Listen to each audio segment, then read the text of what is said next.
Um, hey guys, we are the Spectacular Trio. So me, Wade, Caleb. And we got Brandy with us this week. Sorry, I can't remember your last name. I'm so sorry. It's okay. It's Brandi Evans. Brandi Evans. Yes, hmm yes. And she is actually the niece of one of my teachers. So that's how I got in contact with her. I know you do Special Olympics stuff. Yeah. So I'm an able-bodied athlete for the Mm-hmm. Army. Yes. Mm-hmm. So Okay. I'm able to play. So I compete with the military, the injured veterans or sick veterans and soldiers, and I'm able to participate in like Special Olympic style events for the military. Mm-hmm. And then I actually play women's national wheelchair basketball with an Arizona team as an able body. Yeah, I was reading up on that. That's really cool that you can do that. From experience, wheelchair basketball is one of it's fun, but I So think one out hard. of yeah, it's one of the hardest sports I played. So For sure, me too. yeah, I used to I used to be in a wheelchair like 24/7. So Just like me. yeah,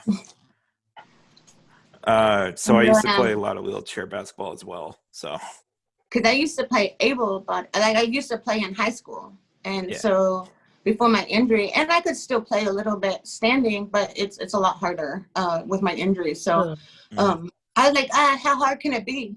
How Yeah. hard can it really be? So I get in there, and then I'm like, ooh, this is not working. The Nah. coordination of pushing and dribbling at the same time, it didn't work out for me in the beginning, but Yeah. I stepped to it, and I'm getting better. Yeah. It all you can do is get better. That's the bright side. Mm-hmm. So, I always thought it was funny whenever my friends were like, "Wheelchair basketball isn't that hard," and then Oh, it they is and then hard. they and then they try, and they're like, "Dear God, how do you do this?" Definitely, I actually gave up. I went to a basketball camp a few years ago at University of Arizona. That's how I Mhm. started playing ball, really. And so I attended one of their camps, and it was like the basic skills, like a bounce, stop, and a pivot and stuff like that. And I just could not get it, and I was like, maybe it's not for me. Like I almost just wanted to give up, and I did. Mhm. I just went back and did it again, and I mean, it is one of the harder sports I've ever done, coordination wise. It is a very challenging sport. Even probably for being wheelchair bound, like it's still a very high coordination sport. Yeah, I'm not necessarily wheelchair bound anymore, but before most of my high school time, it was. So Got you. yeah. Um, Now that you say you were on the team, how did you get in contact with them? So through the military, I started doing adaptive reconditioning as a veteran. So I was able to compete with active duty soldiers in like Hmm. these military style Special Olympics called the Warrior Games. And in one of those, I was doing wheelchair basketball. And then locally, there was a recreational wheelchair basketball team that I would go to the rec center and play with. And it's a whole bunch of local civilians mostly. And I started playing with them. So in that, I was on basically an all men's team as a female, and we went to a. This is when became bigger. Is when I went to this tournament over in Tucson, and the U of A coach, he saw me as a female, and he's like, you live in El Paso, and I'm like, yeah, and he's like, you want to go to school? Like you want to go to U of A? Then I'm like, no way, right? Because I was just a beginner player back then too. So he was actually recruiting for the U of A women collegiate team. Hmm. So I was gonna go play ball for U of A, but through all the sports competitions, I was training up to go to an international level and playing on their wheelchair basketball team for Team USA for the the military games. And a prior Paralympian that attended U of A said she was starting a women's basketball team in Arizona and asked me if I wanted to play. So I actually played for the Arizona Storm out of Tucson. They're the first women's all women's team in Arizona. So then I didn't go to school. I just play with them now. I live in El Paso and I travel with them. And this year would have been the 4th season, but it's on delay, obviously. So yeah, everything just opened from starting in the military, and then it just opened a whole bunch of doors for me. Yeah. Thank you for your service. Thank you. Yeah, I just wanted to say that right off the bat. Hey, Wade, I think we found someone that could actually beat us at basketball now. Really? Yep. We and Wade used to play. We play together a lot. So. Oh, Yeah. okay. Yeah. So, Brandon, what does your medals mean behind you? Like, what are they from? So these are all the medals I got with the military. So the Warrior Games is the United States, the national level for the adaptive sports. So what it is the Army would compete against the Air Force, the Marines, the Navy, and the Warrior Games. Okay. So it's kind of my start to finish over here, where I started in the adaptive sports. And then leading up to Invictus, the flag up there, and I have some medals over there too, but Invictus is the international level for the military adaptive sports competition. And it was made by Prince Harry. After he saw the Warrior Games, he decided to make an international level event called Invictus. So I went to Toronto in 2017, and then I competed in Sydney in 2018. So it's kind of like my pyramid all the way up. I was a very, I guess you could say, a reluctant participant or athlete, because I never thought that I would be able to do that. And through the years, I've just progressed. Obviously, 2018, the Invictus Games was my last real big competition.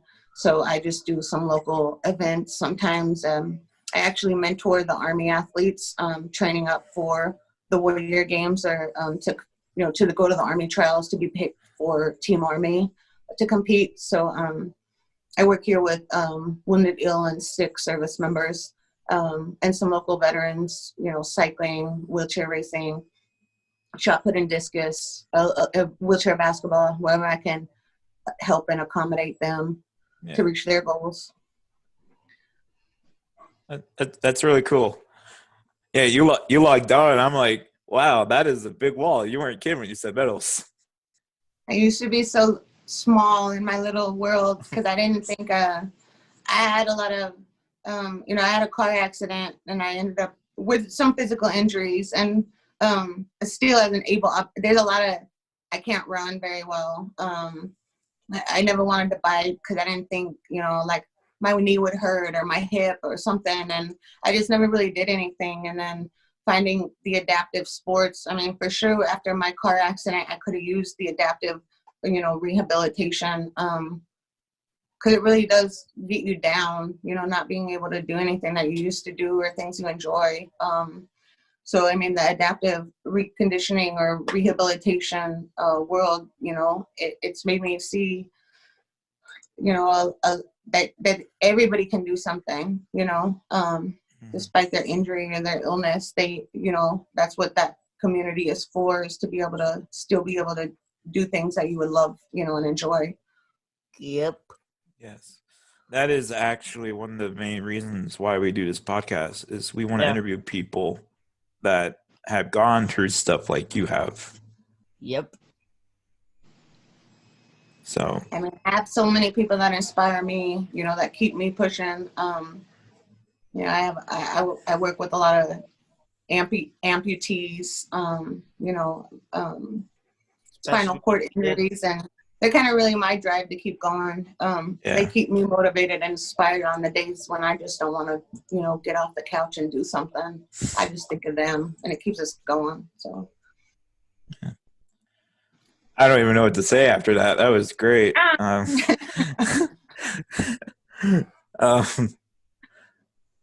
I must have used this line somewhere along the way over the last 4 years. So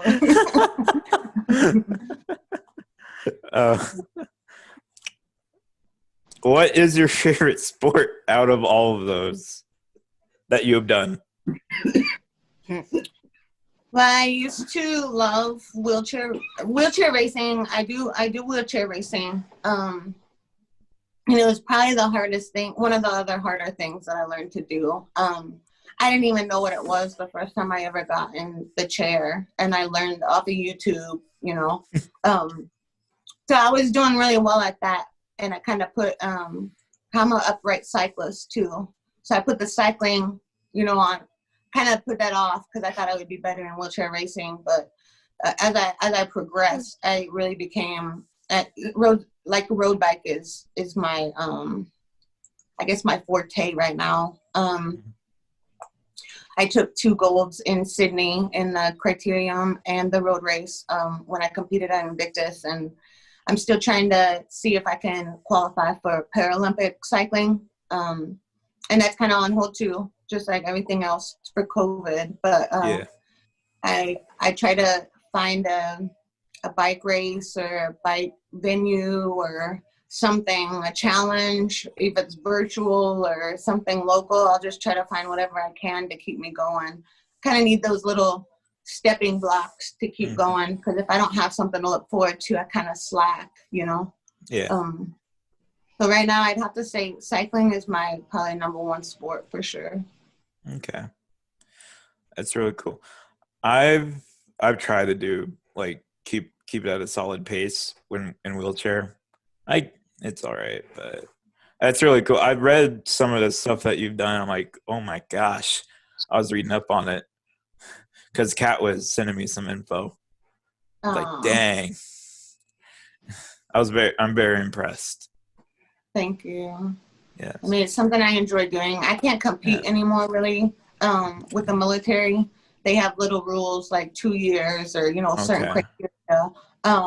So basically my competitive years with the military are done. So I really, I just, right before the podcast, I just got off the track with a soldier that was wounded in Afghanistan. He's here recovering in our unit. And I went out there and I was helping him with the wheelchair racer because, that's what I do here. I basically do training, but kind of the expert for adaptive reconditioning here. And I've done a lot of the sports, so they use me as a mentor and a coach, whatever they need me to do here, and support. So I spent about an hour on the track with him right before this podcast. Okay, that's awesome. That's like an insight of what your days is. Well, if I can't compete anymore, that's what I love doing, is helping someone else. Well, you said your days were over with the military, but it sounds like to me that you're just getting started on the second half of that. You're teaching and mentoring all these other people.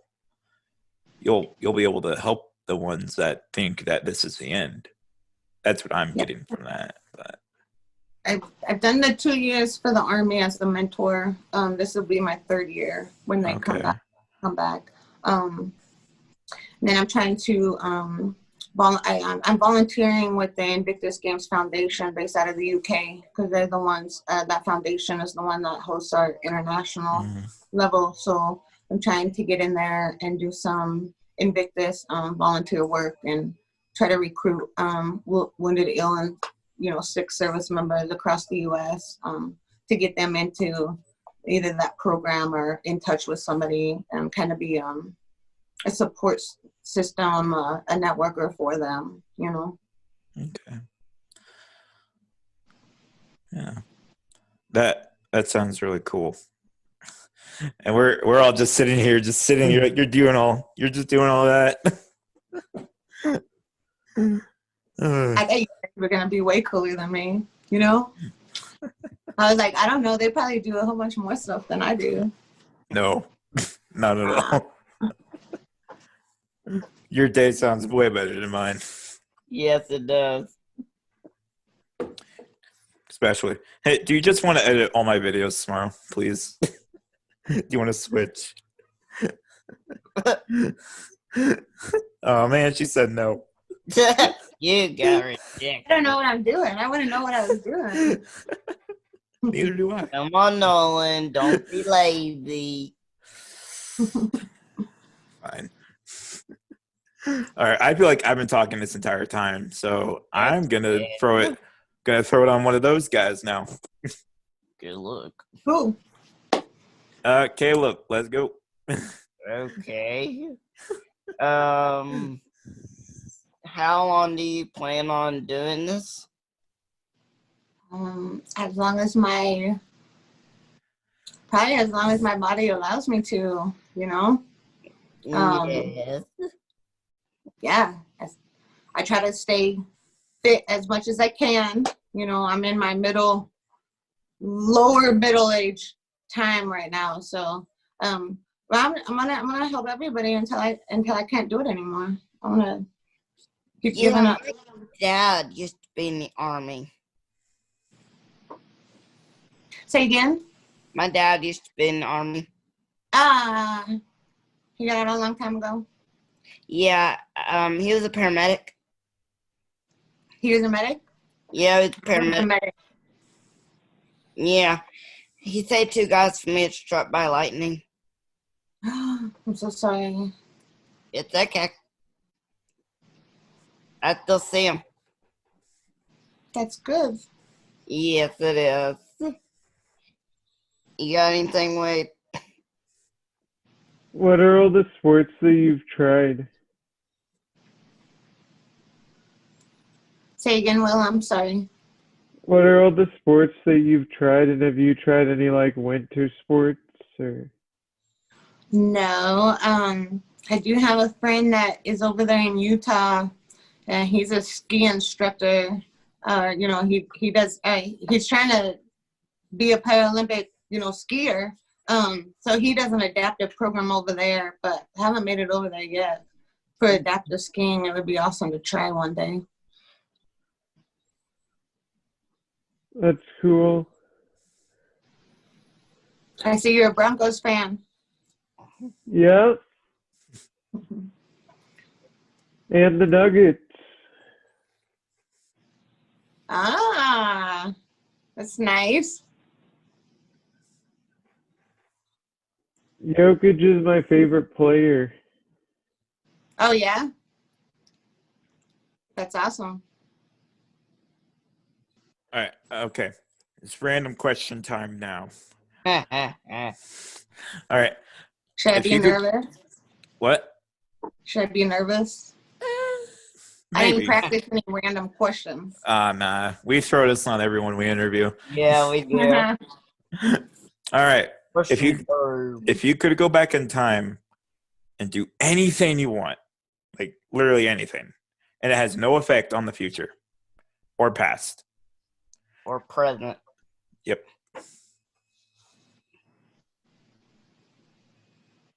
Would I change anything, or where would I go? Like, where would you go?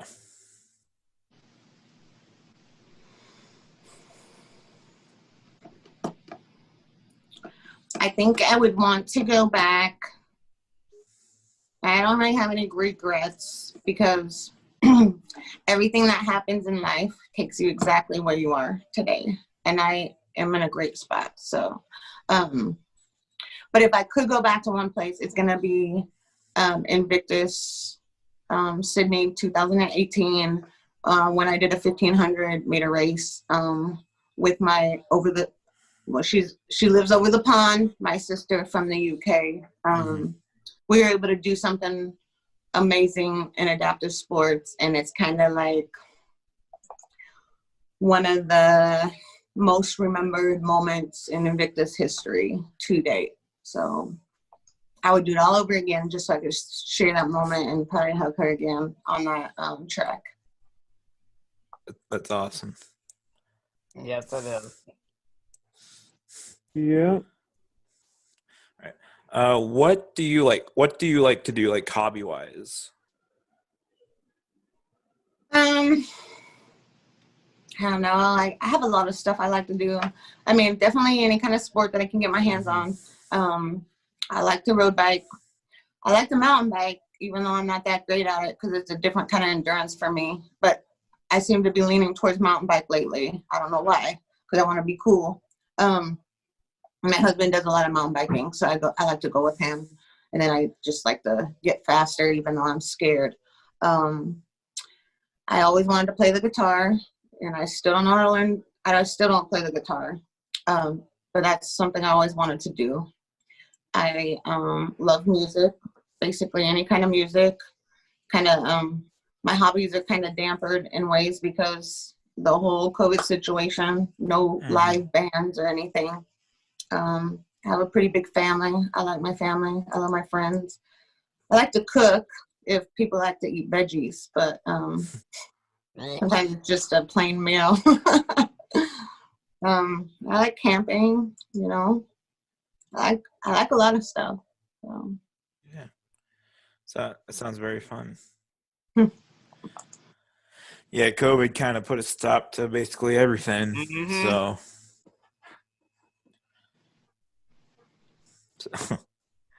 yeah. I think that's a wrap on the questions that we have for you. Do you have any for us? Or No, and what do you guys like podcasts? Like, why do you pick podcasts? You know, do you guys always just do random things, or do you always stick to one topic, or you know? I don't know. I don't know anything about podcasts really. You're good.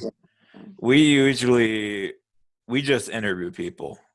Yep. And it doesn't matter what the topic is. We usually go off topic anyway with what we bring them on for. So, yeah, we just interview people. It doesn't matter who you are. If you're interesting, we interview you. Even if you're an animal. What? Okay, so who was the most interesting person you picked to interview? I would have to say you, actually. What? No. Yeah, you're like one of the most interesting people we've interviewed. Oh, that's awesome. Thank you. You're welcome. Probably our second most interesting is Swampy Marsh. He co-created Phineas and Ferb. So it's a cartoon on Disney. If you haven't heard of it. Cool. I'm gonna have to Google it. Yeah, it's a pretty popular. So okay, I'm gonna look it up. Okay. That's cool. That's cool. Yeah. That's big. Then our third. I'm sorry, Zach, if you're listening to this, Zach Zane. Why would you say sorry? Because he's at third. What? I'm sorry, man. Zach Zane is a. Wait, Caleb, you explain. I think he's a radio host. Caleb, you explain. He's like us. He like us. He interviews people. Yeah. It's basically like a radio podcast, I think, right? I think so, yeah. Yeah.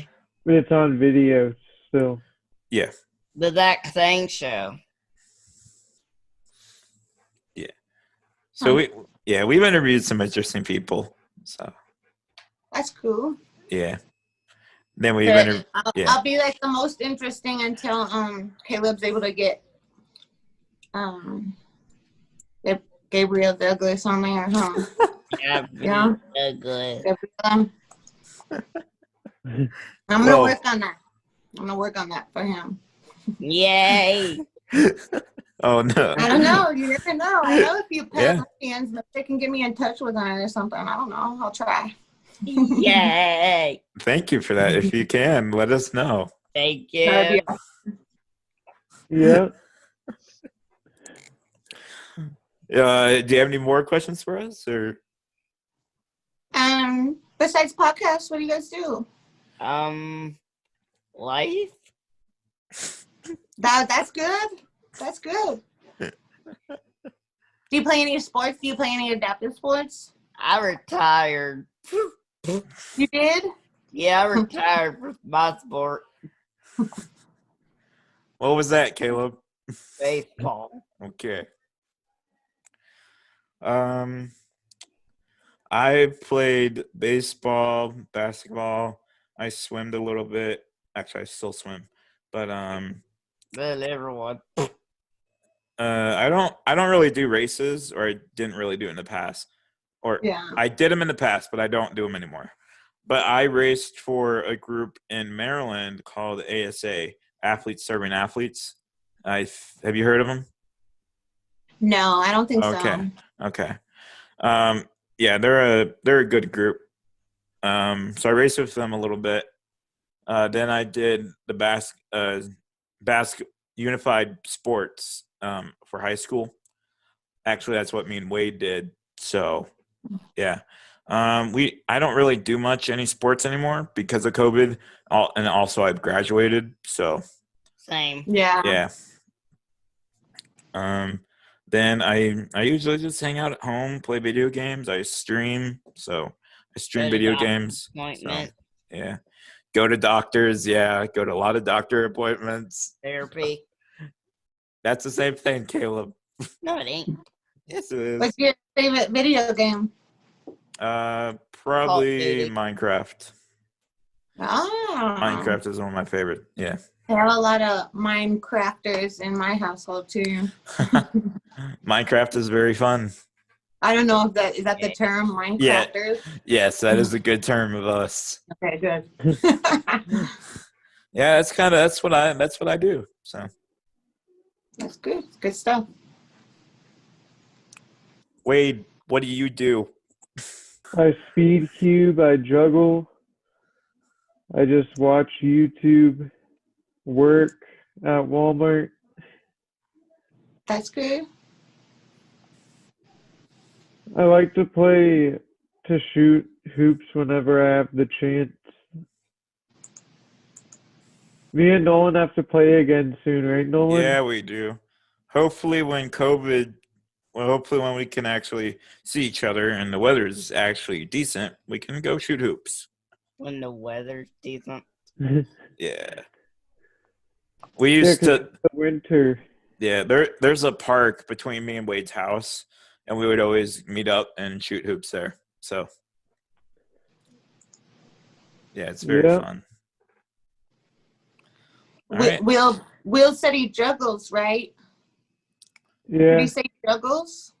Yes. Yeah, he so I does. think he probably beats us on coordination because I think that's Oh. probably harder than wheelchair basketball. Yeah, just took practice. I learned in third grade because our teacher taught us for the whole year. It seems complicated. Takes a lot of coordination. I can't juggle. I know that. Those were the first videos that I uploaded on YouTube. Was juggling. Is it a learner video? Because maybe I should take it. Maybe I should watch it so I can learn how to juggle. I could make a video teaching it. See, that's a good thing. You should do that. Yeah, for beginners like me, like how to hold them and start with 2. Yeah. Yeah, I'll do that. Awesome. Good stuff. Yeah, that's what Wade does. I watch him do it. I'm like, I don't understand how you do it, but it's fine. It's totally fine. All right. That was a great podcast. Thank you, Brandi Evans, for coming on. You're welcome. Nolan. We enjoyed talking to you. I enjoyed talking to you guys. Thank you for inviting me. Yeah. You're welcome. All right, guys. We are the Spectacular Trio, and we are now available on Spotify, YouTube, Podbean, Apple, and Google, all under the Spectacular Trio. And yeah, I hope you guys have a great new year, and see you guys later. Bye, guys. Thanks. Bye.